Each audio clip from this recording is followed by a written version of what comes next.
Jam brenda institucionit të bashkisë për ta marrë vetë kryetarin. Ai gjithmonë del edhe i pret të gjithë ata që vinë edhe vizitojnë Bashkinë e Elbasanit. Por kësaj here, zotin e shtëpisë do shkoj ta marr unë. Nisa, mirë se erdhe. Kryetari, mirë se gjeta në shtëpinë tënde dhe në shtëpinë tonë. Si ja? Mirë. Si të ka? Mirë se erdhe. Na kishë munguar në Elbasan. Po tani, sa në Elbasan, sa në Tiranë, po kësaj here zgjodëm që on the road ta bëjmë në Elbasan, edhe ti e di shumë mirë ne të dy si bi Elbasani, do na shijoj shumë ky udhtim. Unë duaj që të gjithë guidën ta bëj kryetari sot. Zgjidh ku do shkojmë dhe jemi gati. Me që e filluam nga holli i bashkisë, thjesht të tregoj disa gjëra të vjetra të Elbasanit, je kurioze sa fotot tona të vjetra? Mendoj që jo vetëm unë, po gjithë ata që do e ndjekin on the road tani janë kurios për të mësuar më shumë mbi historinë e Elbasanit. Sepse realisht ne kemi një projekt, tashmë kemi filluar një projekt në Elbasan për rivitalizimin e Kalas. Këtu kemi disa nga fotot e vjetra. Kjo është kulla e cila akoma është sot përballë me teatrin Skampa dhe ka pas qenë kulla e vjetër, bashkë me ndërtimet rreth e qark, tashmë një pjesë e tyre është pritur. Kjo duket si një ditë pazari këtu, ë? Kjo është ditë pazari, është në kohën e Italisë, në luftën e dytë botërore. Ndërkohë kjo këtu është në luftën e parë botërore, kur Elbasani ka qenë në asnjëherë austriakët nuk i kemi quajtur në fakt ushtri pushtuese, sepse ato erdhën dhe bën goxha investime në Elbasan. Dhe po ta shohësh, sot në Shqipëri në fakt nuk ka asnjë qytet nuk ka tram. Që kemi një tram të brendshëm. Ne atëherë kemi pas tram në qytetin e Elbasanit. Po, duket. Ato i thoshin Dragovil në atë kohë dhe lidhte qytetin e Elbasanit me fushën e aviacionit që ishte në Jagodin. Dhe ka qenë një investim në fakt që është bërë nga austriakët atëherë, pastaj më pas u degradua. Këtu është ura shkumbinit, e cila tradicionalisht ka pas lidhur Gegët dhe Toskët, dy krahinat kryesore të Shqipërisë. Është një foto e vjetër edhe kjo. Këtu jemi në kohën e komunizmit, kur bulevardi kryesor i qytetit e kishte marrë formën e vet, por edhe kulla që e kemi sot përballë me Është gati po njëjta pamje, po vetëm se na duhet të shtojmë më shumë pemë. Është e vërtet. Atëherë kanë qenë pemët që në fakt janë hequr diçka nga viti 2007-2008 për të hapur murin e Kalas, që të kishte më pamje muri i Kalas. E me që folëm për Kalan, ne tani do shkojmë brenda në zemër të qytetit, aty te Kalaja shumë vjeçare, bashkë me kryetarin për të ndarë një tjetër bisedë dhe një tjetër rrëfim.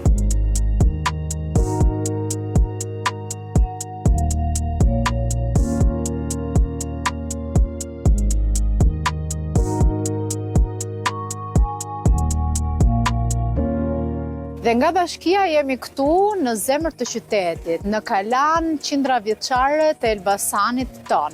Dhe me Elbasanit ton, sepse ne jemi të dy bi Elbasani. Gledi, ti ke lindur dhe rritur në Elbasan. Si është të shërbesh qytetit që ti ke lindur? Është gjëja më e bukur në fakt të shërbesh qytetarëve dhe të bësh gjëra të mira për qytetin tatë. Të krijosh një vizion zhvillimi, të krijosh një vizion ekonomik për qytetin, por patjetër edhe të përmirësosh të gjithë jetën e qytetarëve. Dhe sidomos atë që në fakt ne bëjmë vazhdimsi që është e lidhur kryesisht me bashkinë me pushtetin vendor, ashtu siç e kuptojnë fakt edhe të gjithë njerëzit që bashkia është e lidhur me problematikat infrastrukturore, që realisht nuk janë vetëm këto, por patjetër që kanë një fokus edhe tek ne.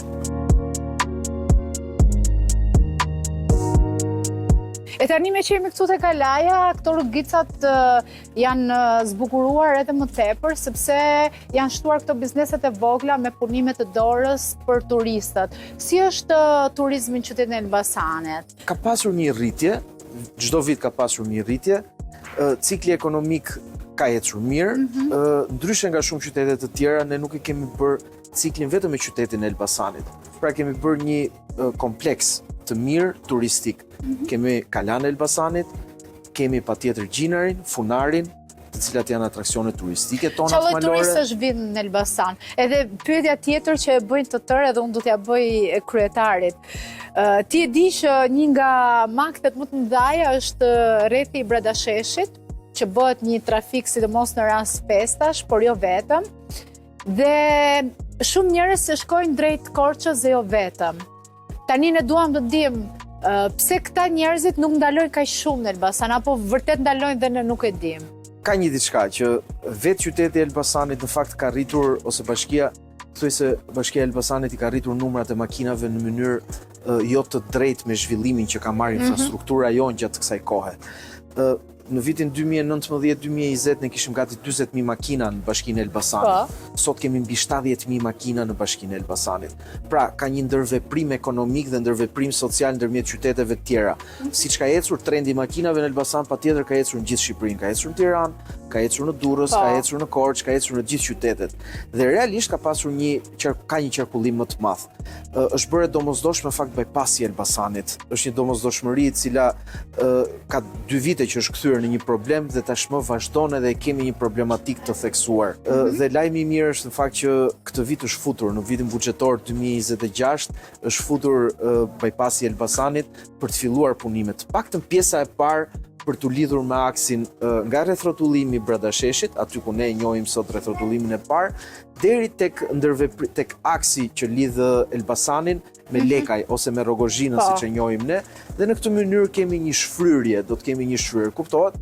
Ajo nuk është një vepër e cila mbaron me një të rënd të lapsit, është një vepër infrastrukturore shumë komplekse, që kërkon kohë. Pa ama qytetarët në të ardhmen nuk do e përjetojnë më atë mangtin e trafikut gjatë gjithë kohës. Do të ketë një zgjidhje, besoj për 1 vit e gjys, 2 vjet do të ketë një zgjidhje përfundimtare. Ja se mua për shembull për të ardhur tek ti nga Tirana ndeta 1 orë gati brenda shesh. Është e vërtet, sidomos në periudhë festash, edhe ne para vitit të ri, në fakt periudhën kryesore të vitit të ri, kishim një kërkesë shumë të madhe në qytet.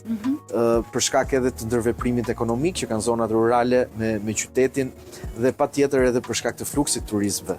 Ka pasur një e tani me qemi të turistët tonë në fakt ta bëra pyetjen edhe dua të marr përgjigjen. Pse duhet vinë turistët në qytetin e Elbasanit dhe çfarë ka vërtet në Elbasan për të parë edhe për mos ta lënë për tikur, si i themi ne. Në Elbasan ti ke një paketë të plot turistike për ato që duan. Në fakt ne nuk jemi gati për një turizëm afatgjat. Ne jemi gati për një turizëm 2 ditor në Elbasan dhe 2 ditor të plot. Vjen shikon Elbasanin, qendrën e qytetit. Kemi patjetër në qendër është Kalaja, por patjetër është Bazilika, e cila është Bazilika e Bezistanit. Kemi shumë aktivitete të tjera dhe shumë atraksione, ashtu siç është At Quintumi në Predashesh, edhe ai arrit shumë kollaj nga qyteti, ashtu siç kemi Kalan e Menglit, edhe ajo është një atraksion turistik dhe një unë do ta quaja sajt arkeologjik i panjohur nga shumë qytetarë të Elbasanit, është një kala e vjetër i lire në kotrat e Menglit. Por ndërkohë, ditën tjetër, për të gjitha ato të cilët duan natyrën, Gjinari dhe Funari janë pjesa kryesore e atraksionit turistik. Patjetër Tregani ose ujëra termal Lixha ka një numër të shtuar të turistëve dhe ne aty kemi kapacitetet tona më të mëdha hotelerike, por patjetër që qyteti ka atë rëndësinë e vet për shkak të gatimit, të kulturës që ka brenda, të rrugicave me jetë dhe për shkak edhe të një projekti tjetër të cilën ne presim ta fillojmë realizimin në 2026 në këtë vit, në fakt që sapo ka filluar për Kalan e Elbasanit, ku do të jetë një rivitalizim total i të gjithë Kalas, sidomos rrugëve kryesore, Via Ignatias dhe rrugëve kryesore. Do të jetë një model i ri i të menduarit dhe i ciklit të bërit biznes për banorët e Kalas, por edhe për të gjithë Elbasanin.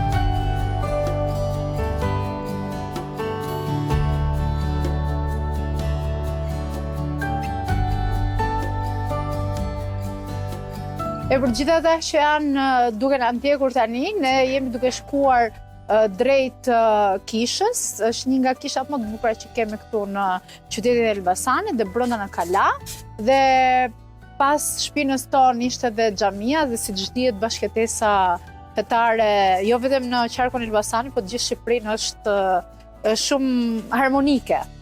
Dhe ne këtu e kemi pasur në fakt dhe kemi karakteristike bashkëtesën fetare në shekuj, jo sot. E kemi një trashëgimi dhe e kemi ruajtur dhe patjetër që ne e quajmë aset. Brenda Kalas kemi kishën ortodokse, kemi xhamin, po kemi edhe kishën unite pak më poshtë. Dhe për shkak sepse ka pasur edhe një komunitet hebre në Kalan e Elbasanit, këtu ka pasur edhe një sinagogë, pavarësisht se ishte e vogël, por ka qenë një sinagogë. Dhe bashkëtesa fetare ka qenë për herë çelësi i suksesit në fakt dhe i zhvillimit të qytetit Elbasanit.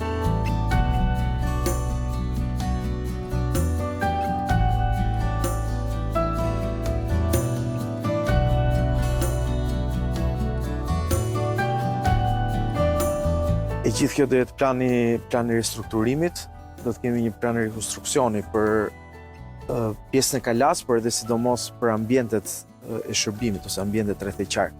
Këtu janë dy nga pasuritë tona më të mëdha.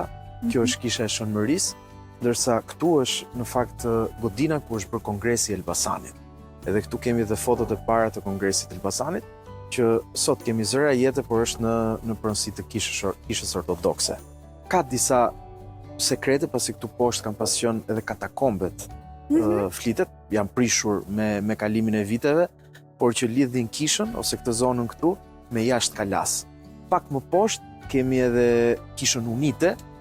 Ne në fakt kemi kishat katolike, por kisha Unite është kisha e cila ka bashkuar është kishë katolike e Romës me ritet ortodokse. Dhe që varen nga Papa i Romës, por ritet brenda ishin rite ortodokse. Kjo ishte një kishë e cila donte të bashkonte në fakt të dy edhe ortodoksin edhe pjesën e krishtërimit për të pasur një kishë të përbashkët, sidomos në zonën e Ballkanit, dhe këtu e kemi brenda Kalasit Elbasanit.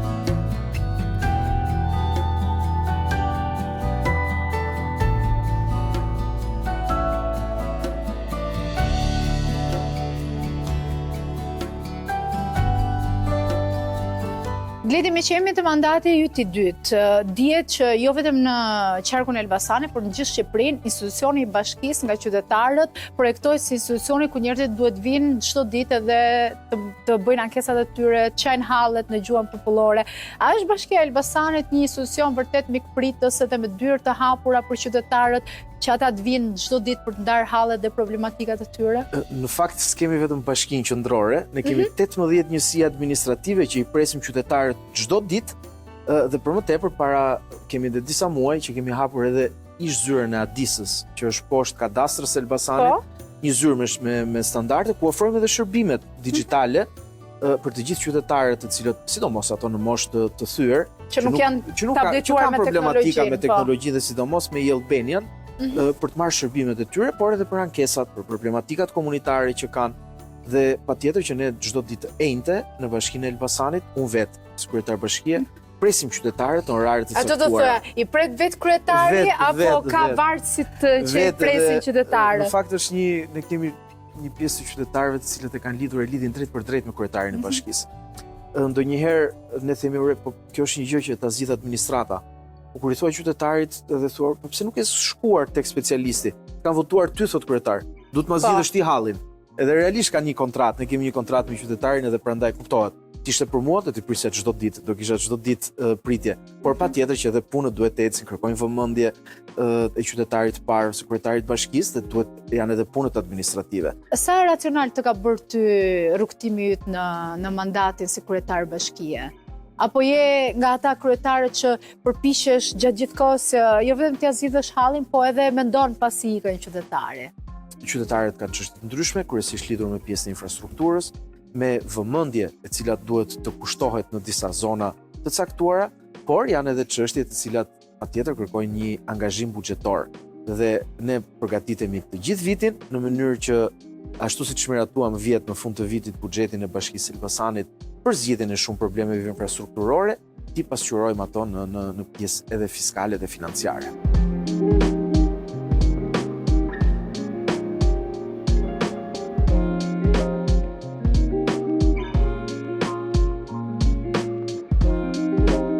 Qytetet e Shqipërisë pothuajse një pjesë e mirë e tyre gati janë shpopulluar nga rinia. Ikja masive e rinisë tashmë është një fenomen i pashmangshëm dhe është kudo. E ashtu po në qytetin e Elbasanit. Po për këta të rinj që kemi këtu, e ta të rinj që shkollohen këtu, që bëjnë aktivitetin e tyre jetësor këtu, çfarë projektesh mbështet se ka Bashkia e Elbasanit për të rinj, për t'i mbajtur gjatë gjithë kohës të angazhuar në qytet? Ne në Elbasan në fakt kemi ngritur një këshill rinor fantastik. Kemi një këshill rinor shumë të mirë në Bashkinë e Elbasanit, ku të rinjt kanë një sër aktivitetesh. Qendra rinore në fakt Riomar ishte një nga investimet e para që u bëra si kryetar bashkie. Dhe tashmë ajo është revitalizuar dhe ne do të kalojmë në një fazë tjetër ku aty do të fusim edhe pjesën e kinemas. E kur do i ketë Elbasani një kinema? Këtë vit ne do të kemi rikthimin e kinemas në Elbasan. Kuptohet kinema, ne kemi një kinema sot që është në Labinot Fush, tek Rozafa, ku janë 2 salla fantastike me filmat e fundit në fakt që jepen në gjithë kinemat europiane dhe botërore, që është vetëm 7 minuta, 10 minuta larg Elbasanit, nuk është larg, me linjë direkte dhe transporti urban. Pra e kemi një kinema, nuk është brenda në qendër të qytetit, por është afër qendrës së qytetit. Dhe unë me të rinjt këtë kam pasur në fakt një nga kërkesat kryesore.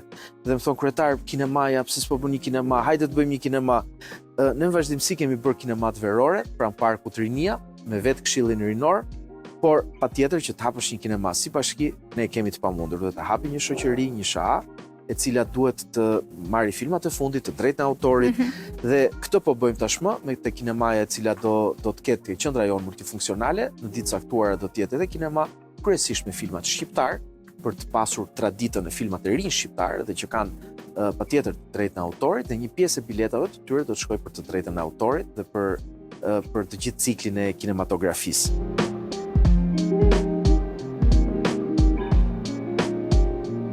Brenda fillimit 2026 do t'i kemi rrugët të shtruara edhe pa këto gropa që janë aktualisht? Në fakt ne duhet ta kishim mbyllur në dhjetor, nën kontraktori ujësiellësit, ujësiellës kanalizimeve, Jakumit, duhet ta kishte mbyllur në fillim të dhjetorit. Por edhe për shkak të problematikave të ndryshme të cilat ka pasur gjatë 2 viteve ku ka punuar në sezonin e verës, ka kërkuar një zgjatje të kontratës me Akumin dhe përshtyrjen e punimeve. Dhe tashmë ato tani në fillim të vitit janë në proces përfundimi dhe besoj brenda ditës verës i gjithë qyteti do jetë i sistemuar. Si është raporti yt me qytetarët kur del nga dera e shtëpisë, te rrugica lagjes, e deri kur shkon tek puna? Normalisht unë jam përpjek gjatë gjithë kohës dhe kam qenë fakt shumë i thjeshtë. Edhe ndonjëherë edhe vetë këshilltarët e mi thonë kryetar, bëu pak më shumë, krijo pak distancë. Realisht nuk e bëj dot atë gjë, nuk e kam as në formim dhe as në natyrë. Dhe zakonisht është po e njëjta qasje që kam pasur që ditën e parë. Ne përpiqem të shtunë të diel të dal me biçikletë për të parë problematikat që kemi në infrastrukturë, për problematikat me pastrimin, për ta parë vetë, pasi normalisht me makina apo në këmbë ti nuk e shet dot, ndërsa është një gjë shumë e mirë që në fundjavë të kapësh të aksesos shumë vende të Elbasanit, por nuk është vetëm për qytetin, jam edhe për fshatin. Dhe realisht e ndjej njësoj si qytetin edhe fshatin pjesë timen të pandartë edhe të qasjes, edhe të formimit, por edhe të qenit kryetar bashkie i gjithë qytetarëve.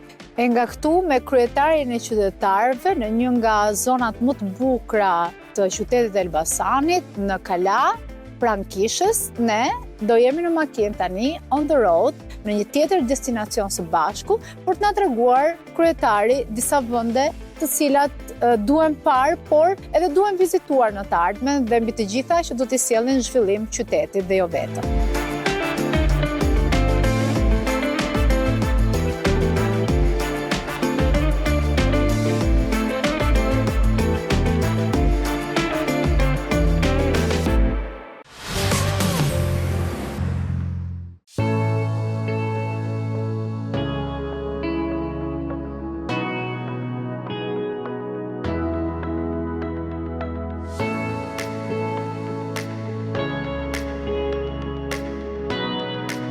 Ajo që më çudit më shumë është kemi vënë disa stacione smart në qytetin e Elbasanit, ku karikojnë telefonat por edhe lidhen me Bluetoothin.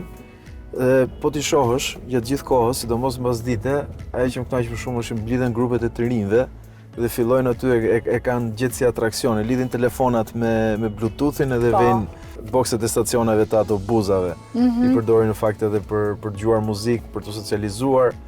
Edhe është një gjë mirë, karikojnë telefonat dhe kanë internet falas, është interneti 5G falas këtë gjithë stacionet e autobusit. Përdorin hartën. Kam një kërkesë që ndoshta mund të bashkohet shumë qytetar. Atë rreth rrotullimin në hyjet e Elbasanit duhet ta bëjmë çik më të bukur, me thënë drejtën. Tek lulet? Po, tek lulet. Është menduar në fakt nga arkitektët e bashkisë, është menduar që të bëhet një diçka e thjeshtë, mos të jetë shumë i komplikuar, ka pas qenë në fakt për shumë kohë ajo statuja me globin që ka pasur një domethënie për kohën, por që tashmë edhe për shkak të amortizimit dhe gjithë gjërave tjera nuk ishte më vizibël, nuk ishte më vizibilitet për qytetin. Edhe kemi menduar, kemi kthyer totalisht të gjelbër me një ulli, i cili simbolizon në fakt të gjithë pjesën e ullishtave të Elbasanit edhe të traditës që kemi ne me vajin e ullirit dhe me ullirin si qytet. Dhe ka një domethënie. Po patjetër, Elbasani është në dinamikë të vazhdueshme.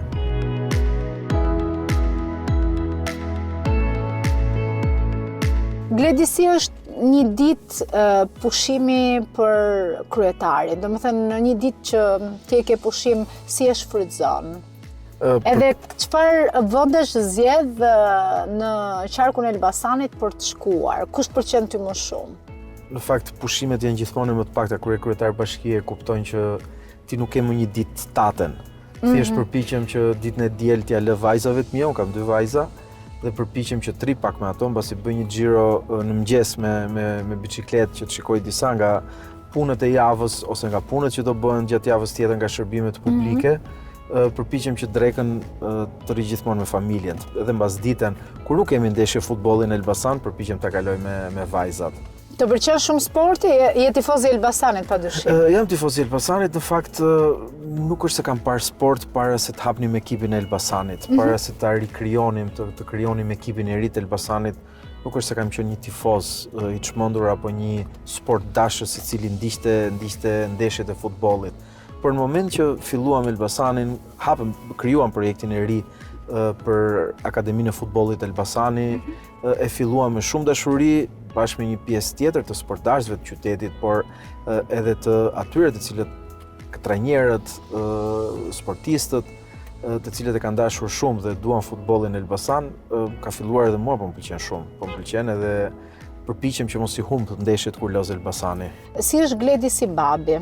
Edhe sa shumë ti e ndjen veten fajtor që i mungon shpesh herë vajzave të tua në shtëpi? Unë kam të vogla, e madhja Lojsi është 7 vjeç e gjys, Gaja që është vajza vogël është 6 vjeç, tani në dhjetor mbushë 6 vjeç. Realisht më mungojnë edhe e ndjej atë pjesën e dashurisë së humbur që ndoshta kjo punë, po mos ishte në këtë punë do ta kishe.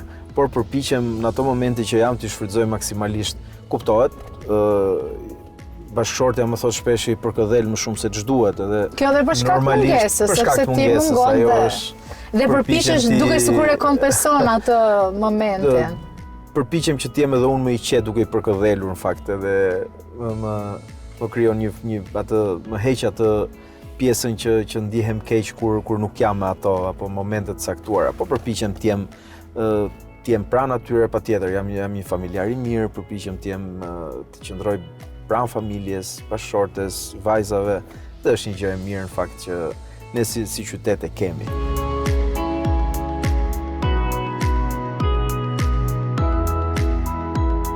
Është Elbasani qyteti që Gledi do donte që këtu të rriteshin vajzat e tij ose do donte që në të ardhmen mos largoheshin nga Shqipëria? Shiko, në thelb ne ky është qëllimi jonë, ta bëjmë qytetin më të mirë për fëmijët tanë. Prandaj kemi investuar dhe po investojmë në shkolla, kemi një sër projekte që kemi bërë për shkollat, kopshet dhe çerdhet. Po shtojmë çerdhet në qytetin e Elbasanit, është një gjë shumë e mirë pozitive që i vjen në ndihmë nënave të reja. Kemi investuar në shumë shkolla në Elbasan dhe do të vazhdojmë akoma, tani kemi 3 projekte të cilat filluan në fakt në 2025-ën. Këtë vit në 2026 vazhdojmë punën dhe besoj se brenda vitit ato do të mbyllen, siç është Gjimnazi Daskal Todri, siç është shkolla e Shushicës dhe patjetër shkolla elit që kemi në ose emblem e qytetit që është në Infrashi. Vajzat e kryetarit shkojnë në kopshte publike apo private? Apo në shkollë, se nuk e di janë në shkollë. Në shkollë është e madhe. Dhe patjetër që ne ndihemi pak deficitar tek pjesa e marrjes së përcjelljes edhe kemi gjetur facilitetet të tilla. Vajzat janë mirë, e madhja shkon mirë me mësime, e vogla do të vazhdoj atë pjesën e rrugtimit në shkollë edhe do të futet në fakt sa më shpejt. Në shkollat publike kemi bërë të mira në qytetin e Elbasanit.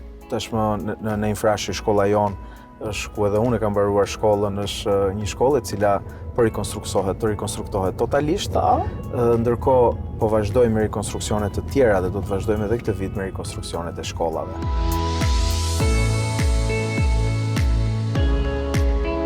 Ka qenë Gledi i përkëdhelur i familjes? Jo, në fakt nuk kam s'kam qenë njëri përkëdhelur, se kam djerë njëri veten i përkëdhelur, unë kam ikur nga Elbasani, nga familja 18 vjeç, për të vazhduar studimet, kuptohet. Jemi një brez që në 91-shin, kur ka qenë pjesa e tranzicionit, fillimi i tranzicionit, kemi qenë të rinj, të vegjël dhe mbaj mend atë pjesë. Por 97-a, e cila ka qenë fakt ndër vitet më të vështira, ne kam qenë pjesë në adoleshencës, kam qenë 17 vjeç dhe 16-17 vjeç në ato vite. Patjetër që një vëmendje e caktuar kërkohej nga familja, por nuk e kam djerë ndonjëherë veten i përkëdhelur, të them të vërtetën. Pastaj patjetër kur shkova në universitet, duhet ta fillonim jetën vet. Edhe je shkëputur herët. Që 18 vjeç jam shkëputur nga familja për t'u rikthyer pastaj më vonë. Nuk e kam humbur asnjëherë lidhjet me Elbasanin. Gjatë gjithë kohës kam qenë në kontakte, vinim çdo fundjavë në shtëpi, në familje. Kemi pasur dhe kemi një familje të madhe në fakt, pasi jemi në të njëjtin objekt, në të njëjtin pallat me hallat, me dajën, kemi pasur ruhet ajo tradita jone vjetër e familjeve të Elbasanit që përpiqen të jenë bashkë dhe shkojnë mirë me njëra tjetrën.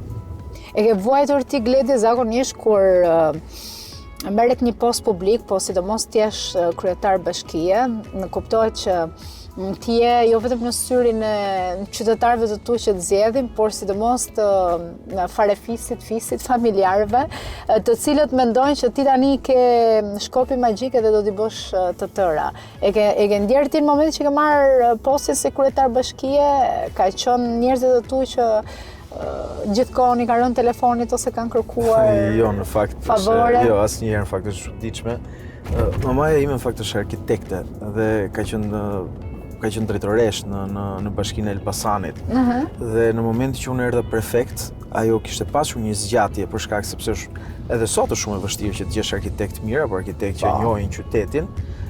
Pati një zgjatje të kontratës me ish-kryetarin me Qazimin, por në moment që unë erdha prefekt u detyrova për shumë arsye, edhe për shkakun tim që isha prefekt, u shkëput nga kontrata që kishte me bashkinë e Elbasanit dhe doli patjetër në pension. Ndërkohë që babai im ka qenë gjatë gjithë kohës me biznese që mbas viteve 90 dhe atij në fakt ju desh që të mbylli bizneset, i pezulloi bizneset e tij. Ashtu siç ka dhe sot në fakt, pikërisht që mos krijoheshin problematika apo mos krijoheshin hamendësime që mund të ndikonte. Kush është ai që të kritikon më shumë? Shko, në atë kohë në fakt që përpiqem të rri me prindrit, janë shumë të pakta momentet kur ne flasim për punën. Pasi realisht duke folur gjatë gjithë kohës, gjatë gjithë ditës, punë, dhe unë e kam të nevojshme dhe këtë patjetër edhe prindërit e kuptojnë më së mirë. Janë mbështetës kryesor, janë shumë mbështetës, ashtu si gjithë familja ime, janë mbështetës për punët, për veprimet, për punët e mira që bëjmë në Elbasan, dhe patjetër kur janë gjëra për të kritikuar, diskutojmë dhe kritikojnë edhe ato, si çdo njeri tjetër që kur takoj në qytet më thot kryetar, duhet të bëjmë më mirë kjo kryetar, pastrimi këtu, po pse nuk e kemi shtuar dhe pse se kemi vënë dhe një ndriçim më të shtuar këtu në këtë fazë. E ti duhet t'i japësh llogari se je i pari i qytetit. Patjetër, duhet të diskutojmë sepse asnjëri nuk e ka shkopin magjik apo të ketë mundësi të zhvillojë gjithçka, por patjetër ne jemi në zhvillim të vazhdueshëm edhe ne vetë si individ. Ne tani jemi duke Këtu është tek zona automotoparkut, bile do të kërkoja nëse do kishte mundësi të ndalonim pa këtu. Ne ndalojmë këtu, por para se ndalojmë këtu dhe të vazhdojmë bisedën tonë për pjesën e automotoparkut, un kam një pyetje. Cili do ishte Gledi nëse nuk do ishte sot një kryetar bashkie? Çfarë profesioni do ishte duke bërë Gledian Llatja tani? Do ishe jurist shumë i mirë. Unë kam pas një karrierë të vazhdueshme, e kam filluar në fakt në Komision Qendror të Zgjedhjeve sapo mbarova shkollën në vitin 2003 si jurist pranë Komisionit Qendror të Zgjedhjeve. Më vonë në Ministrinë të Mbrojtjes, edhe aty kam punuar për 1 vit e gjysmë, pastaj jam kthyer përsëri në Komisionin Qendror të Zgjedhjeve për të vazhduar më pas tek Ministria e Infrastrukturës dhe Energjisë, një sër institucionesh që kishte aty. Patjetër që profilin tim e kam krijuar si jurist administrativ dhe mendoj që jam jurist i mirë nis. Gledian Llatja do ishte një jurist i mirë nëse nuk do ishte kryetar bashkie. Ne tani do ndalojmë për të vazhduar një pjesë tjetër të bisedës tonë këtu te automotoparku që kryetari e trumbeton shumë, por pse do ta mësojmë tani? Sepse thonë që do sjellë shumë zhvillim qytetit Elbasanit.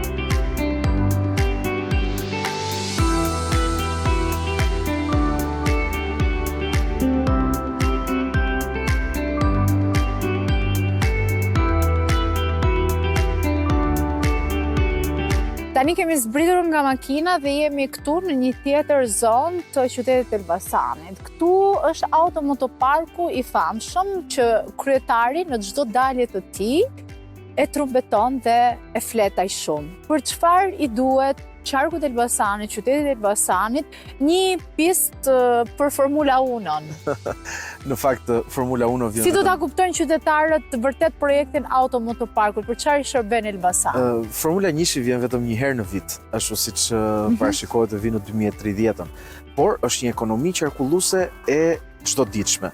Këtu do të jenë pista të ndryshme për garat me makina, do të jenë pistat për mësimin e makinave, do të jenë për shoferët të cilët do marrin patentat e reja për të bërë autoshkollat, do të jetë një qendër për muzeu, do të jetë një qendër muzeale për të gjithë ato të cilat duan makinat e vjetra, do të jetë një qendër model e DPSHTR-s ose e targave dhe patentave dhe gjithë shërbimeve të ndryshme që ofrohen këtu. Por ki parasysh një gjë, në një ditë normale këtu mund të vinë mesatarisht kur ka gara, që janë garat festivali i familjes që bëhet, ose garat të F2-shit dhe F3-shit, do të jenë minimalisht 100.000 veta. Aq sa është i gjithë qyteti, do të shtohet edhe një herë tjetër. Për të mos folur pastaj për Formula 1-shin, kur vjen Formula 1-shi, që është një cikël i tërë ekonomik, jo vetëm në Elbasan, por edhe në Tiranë edhe në Durrës për shkak edhe të kapaciteteve të larta hotelerisë që kërkohen. Kur e ka fatin e përfundimit të automotoparkut dhe kur qytetarët Elbasanas do ta kuptojnë përsa afërmi se çfarë vërtet është ky projekt dhe në fund të ditës sa shumë do t'i vyej. Si që shikon Anis, tu vazhdon akoma punohet, po punohet për sistemimin e territorit, po punohet për mbushjen e disa ambienteve, pak më poshtë në fillim po punohet për sistemimin e tombinove, pra të ujrave ose të prejnve që kalojnë pranë automotoparkut për sistemimin e gjithë pjesës nën tokës. Pritet që të mbarojë rreth 2028-2029 do jetë viti ku automotoparku do ketë përfunduar, besoj. Unë mendoj që të lëviznim pak nga kjo zona, sepse siç dihet në qytetin e Elbasanit, sidomos në këtë zonën ku jemi ne tani, që ne shpesh elbasanit e themi erre dhe krasta, ka shumë erë. Dhe ne do futim në makinë me kryetarin për të vazhduar bisedën tonë në një tjetër destinacion.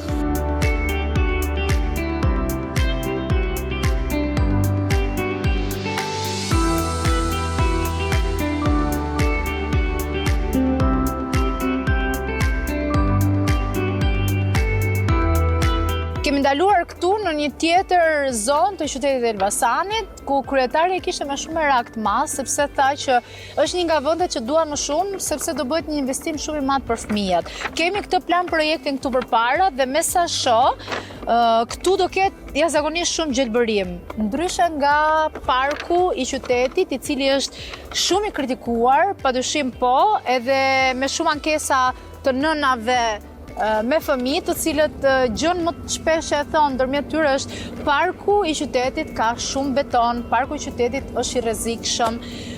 E para një herë ç'a do bëhet me parkun e qytetit, edhe a do kemi ndryshim, dhe e dyta, ky projekti i bukur dhe i madh që do bëhet këtu, do mbizotërojë gjelbërimi apo do vazhdojë të jetë sistemi betonit? Do ta rivitalizojmë një pjesë të parkut. Anisa në fakt ka qenë një problem të cilin e kemi trashëguar me parkun Rinia, do ta rivitalizojmë një pjesë të tij, do t'i japim mjetat i kanalit për të rinjtë edhe për fëmijët, po patjetër është një projekt i cili ne kemi gjetur të zbatuar. Kurse këtu po zbatojmë një projekt të ri komplet, një projekt për fëmijët ku do jenë për fëmijët dhe të rinjt, për ato të cilët duan sportin, dhe sot ne kemi me shumë merak që të rinjve tanë t'i shkëpusim nga telefonat dhe fëmijët tanë t'i shkëpusim nga telefonat dhe të vinë t'jenë në ambientet përbashkëta me bashkëmoshatarët e tyre për të lozur apo për të kaluar një periudhë, një kohë të mirë në fakt me natyrën edhe me ambientet sportive. Dhe këtu do kemi fusha futbolli, basketbolli, volejbolli, tenisi, këndlojrash për fëmijët, një ambient shërbimi,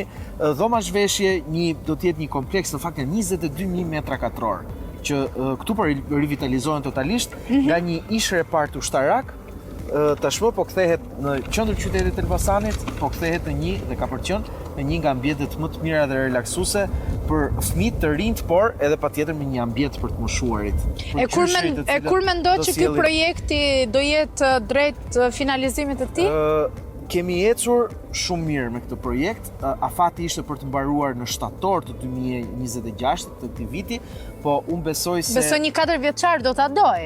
Një 4 mujor. Një 4 mujor? Ne jemi para verës dhe këtë duam ta mbyllim dhe kompania po ecën me ritme shumë të mira. Në fakt është një projekt që po na ecën shumë mirë dhe besoj se me qefin e kishte para ditës verës, por ishte shumë herët në fakt dita e verës dhe besoj se nga prilli maj do të ketë përfunduar e gjithë ky ambient dhe do të jetë marrë dorëzim nga Bashkia Elbasan për të vënë në shërbim qytetarëve të Bashkisë Elbasanit.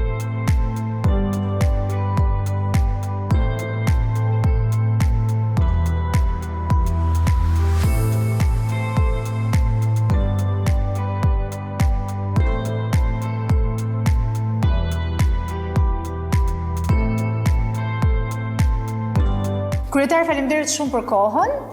Të them kryetar si qytetar Elbasanit, por do të them dhe Gledi, duke qenë se të kam një mik të mirë. E faleminderit për kohën që ndave, për gjërat e bukura që na tregove për qytetin, për projektet e bukura që do kemi në të ardhmen dhe uroj që të realizohen ashtu siç ju i keni në mendje dhe në projekte që duhet t'i zbatoni. Dhe unë të riktheva sërish në shtëpinë tënde, këtu që ti të vazhdosh akoma shërbimin e qytetarëve. Shumë faleminderit Anis për gjithë vëmendjen në fakt, edhe për gjithë punën që ke bërë dhe ti për Elbasanin, se realisht ne jemi një komunitet që punojmë gjithë bashkë për të mirën e qytetit tonë dhe patjetër ti ke qenë një nga mbështetësit kryesor dhe të zhvillimit të qytetit dhe projekteve të mira, po edhe kritike shumë e mirë në fakt që gjithmonë ke pasur atë syrin për t'i rregulluar gjërat në pozitivitet. Dhe shumë faleminderit fakt edhe për sot për intervistën, edhe për ato që në fakt ndonjëherë nuk merr shumë vëmendje, që janë disa projekte që shpeshherë qytetarët nuk i dinë. Për shembull, parkun dua të luaj, nuk e dinin një pjesë e madhe e qytetarëve. Kryetar ku është? Dhe jam i sigurt që mbas kësaj interviste një pjesë e madhe do filloj të pyesi kryetar ku është? Ku po ndërtohet ky park dua të luaj? Dhe patjetër edhe për projektet, sepse projektet tona janë projekte të mira që i bëjmë për qytetarët dhe me një fokus për zhvillimin ekonomik. E me që jemi të qytetarët, para se ta mbyllim, unë dua të ndash një urim, duke qenë se jemi në fillimin e vitit 2026, një urim për gjithë qytetarët e Elbasanit. Uroj shumë të jetë një vit i mbar, me plot sukses dhe me plot shëndet në familje, për gjitha familjet tona, por edhe për qytetin ton patjetër, të jetë një vit i mbar për gjithë ne bashkë. Gëzuar edhe për shumë vjet, vitin e ri 2026 që sapo ka filluar në fakt. E këtu nga shtëpia e qytetarëve Elbasanas dhe nga shtëpia e të parit të qytetit që i duhet të punoj dhe në ditë pushimi, ne mbyllim dhe puntatën e radhës të On the Road për të takuar në puntatën tjetër të ardhshme me një tjetër personazh. Deri atëherë, mirupafshim. Mirupafshim.